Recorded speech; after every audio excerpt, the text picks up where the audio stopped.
Señor esté con ustedes. Proclamación del Santo Evangelio según San Juan.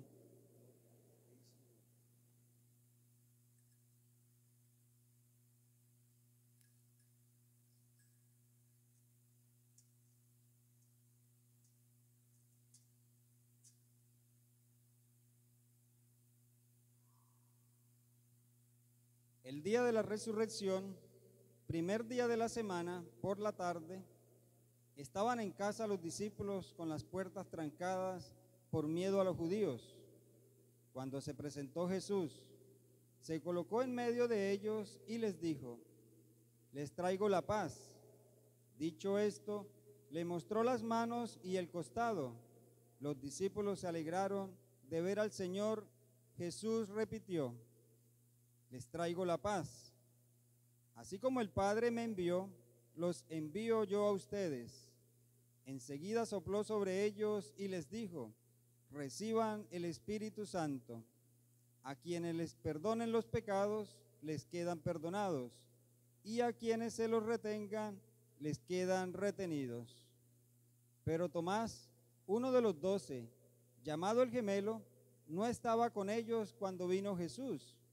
Los otros discípulos le dijeron: hemos visto al Señor. Pero él contestó: mientras no le vea en las manos la marca de los clavos, mientras no meta el dedo en el lugar de los clavos y la mano en su costado, no creeré. 8 días después, estaban de nuevo los discípulos de Jesús dentro de la casa, y Tomás estaba con ellos. Aunque las puertas estaban trancadas, se les presentó Jesús. Se colocó en medio de ellos y dijo: les traigo la paz. Enseguida dijo a Tomás: trae tu dedo, mira mis manos, trae tu mano y métela en mi costado. Deja de ser incrédulo y hazte creyente. Tomás respondió: Señor mío y Dios mío. Jesús le dijo: ¿crees porque me pudiste ver?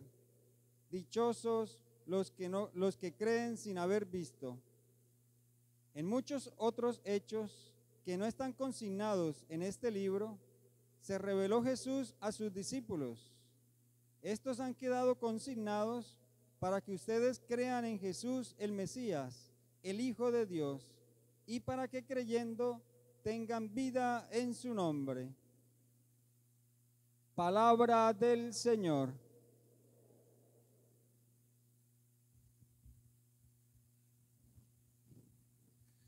Apreciados hermanos, celebramos hoy el segundo domingo de Pascua, que es conocido como el domingo in albis, porque antiguamente en este día eran presentados en la iglesia aquellos que habían sido bautizados en la vigilia de Pascua. También es conocido recientemente como el Domingo de la Misericordia, fiesta que fue instituida por San Juan Pablo II. También es conocido como el Domingo de Tomás, porque siempre en este día se proclama el Evangelio que hemos escuchado. Y entremos en esa escena que hemos escuchado, que nos narra el Evangelio. El día de Pascua, el día de la resurrección, fue muy lleno de acontecimientos. Inició muy temprano, cuando las mujeres fueron al sepulcro para embalsamar el cuerpo del Señor y se encontraron con que la roca que tapaba la cueva había sido removida. Y se aparecen unos ángeles que les dicen: el Señor ha resucitado. A partir de ahí, toda una serie de acontecimientos, de apariciones.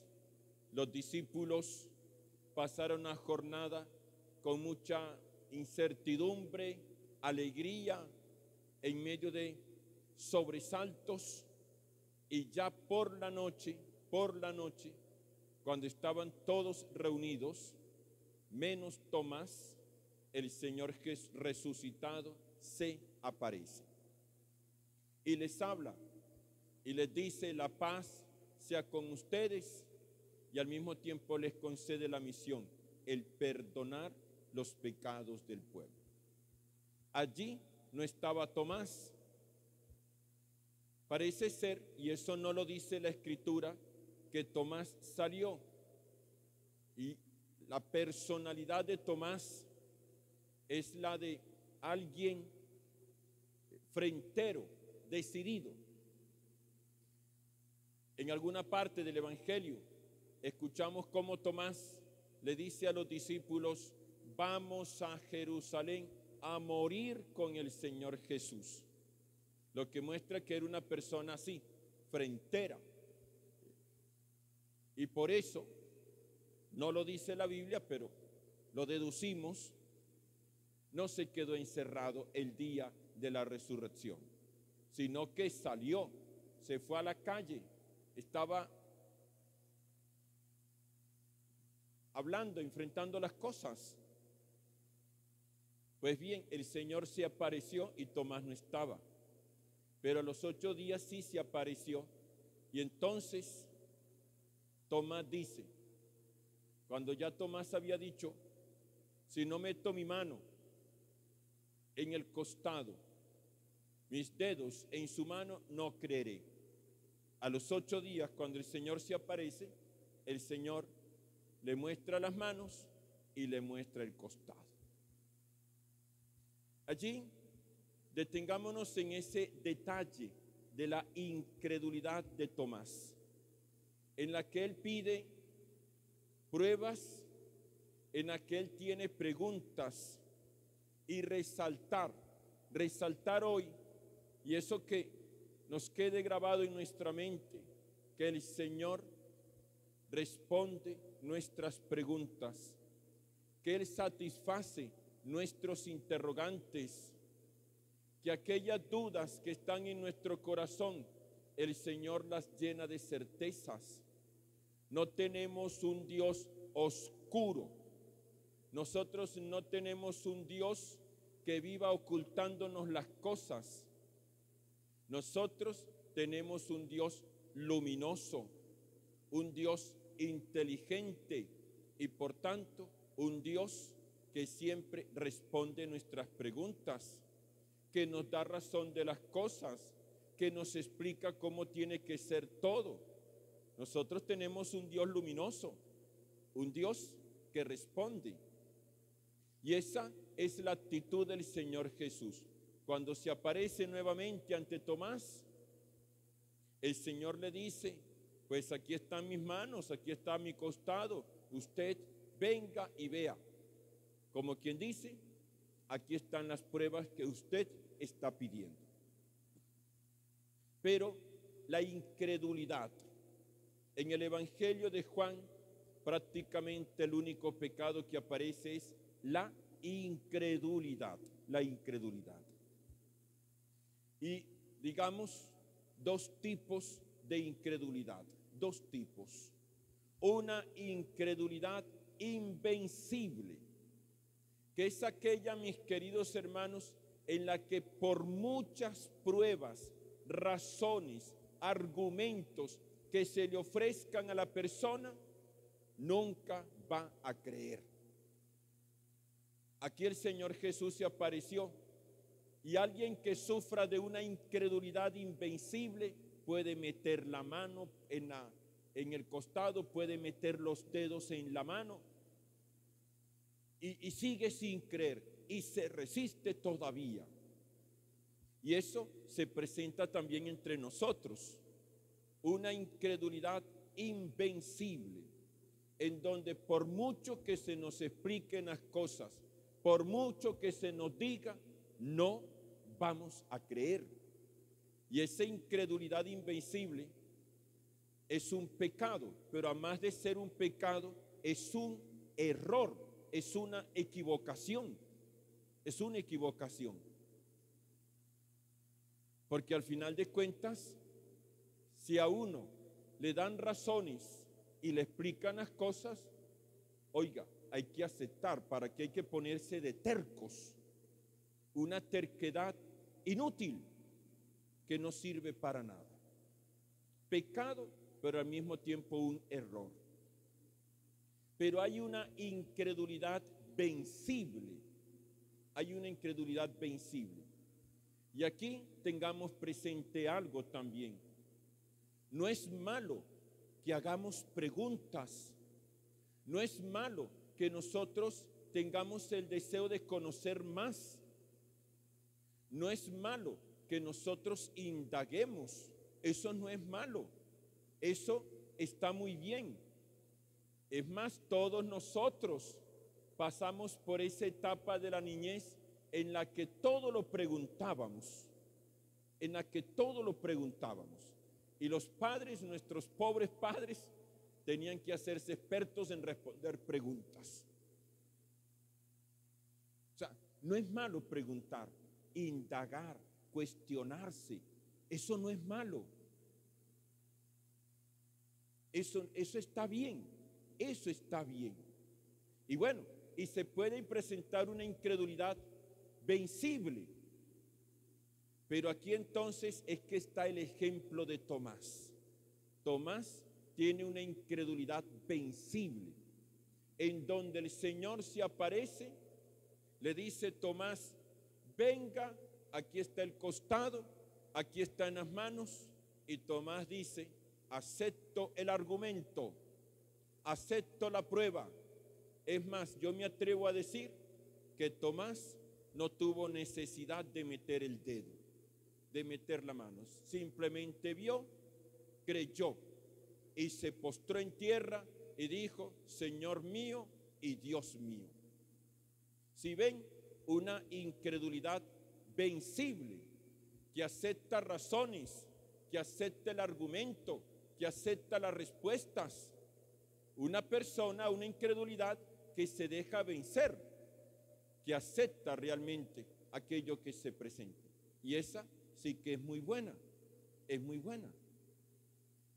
Todos nosotros, hermanos, tenemos preguntas.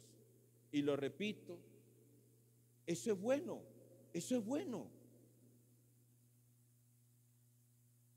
Pero aceptemos los argumentos que se nos dan. Hemos de aceptarlos. Y eso nos permite crecer en el conocimiento de Dios, del Señor Jesús. Eso nos permite crecer en el conocimiento de las cosas de este mundo. Nos permite crecer en las leyes de la naturaleza. Nos permite crecer en el conocimiento científico. Dese cuenta, no solamente en lo espiritual, sino también en aquello propio de nuestro trabajo. ¿Sí? Tenemos nuestras dudas, pero aceptar los argumentos y las respuestas, aceptarlas. Aquí Tomás, hermanos, vence su incredulidad también apoyado en algunos elementos que rápidamente quiero resaltar. El primero, la comunidad cristiana. Los discípulos, cuando se encuentran con un Tomás que no cree, ellos no lo rechazan, sino que lo acogen. Y Tomás sigue participando de la comunidad, y una comunidad que seguramente oraba por él. Tomás no estaba en la primera aparición, y en la segunda estaba reunido con los hermanos en su comunidad. Y esa comunidad, hermanos, para nosotros es la iglesia. A ver, nosotros tenemos en ocasiones preguntas sobre la fe, sobre la vida espiritual, y cometemos el error de irnos de la iglesia. Cometemos el error de ir a buscar respuestas por otra parte, ¿no?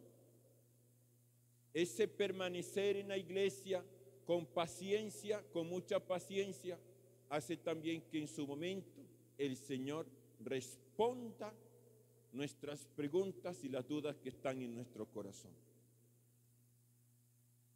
Tengámoslo presente. Permanecer en la comunidad, en la iglesia, que el Señor responde. Lo segundo es aquello que estamos resaltando hoy en día, y es el perdón de los pecados. ¿Qué pasa con la misericordia? Sana. La misericordia nos reconcilia. Y aquí el Señor le dice a los discípulos, vayan y perdonen los pecados. Vayan y perdonen los pecados. En ocasiones, cuando hay heridas en nuestro corazón, cuando tenemos resentimientos y odios, es muy difícil que tengamos luz, la luz suficiente para reconocer la verdad, para darnos cuenta de los errores. Qué bueno la misericordia, que nos sana, que nos ayuda, que nos permite entonces encontrarnos con el Señor Jesús. Lo tercero que resaltamos es el domingo. Dense cuenta cómo el Señor se aparece el domingo y 8 días después, otro domingo. La importancia del domingo en nuestra vida como católicos. El domingo, que es el día en que de manera especial celebramos la Eucaristía, nos reunimos como hermanos, participamos del cuerpo y la sangre del Señor Jesús, escuchamos su palabra. El domingo, vivir el domingo, cada domingo, también alimenta nuestra fe y nos ayuda a superar toda duda que se presente. Pidamos pues al Señor que nos dé su Espíritu Santo. Dice que el Señor sopló sobre sus discípulos y les dio el Espíritu. También así para nosotros, el Espíritu que nos ilumine y que nos permita crecer en la fe y en una fe luminosa. Que María nuestra Madre y Señora interceda por todos.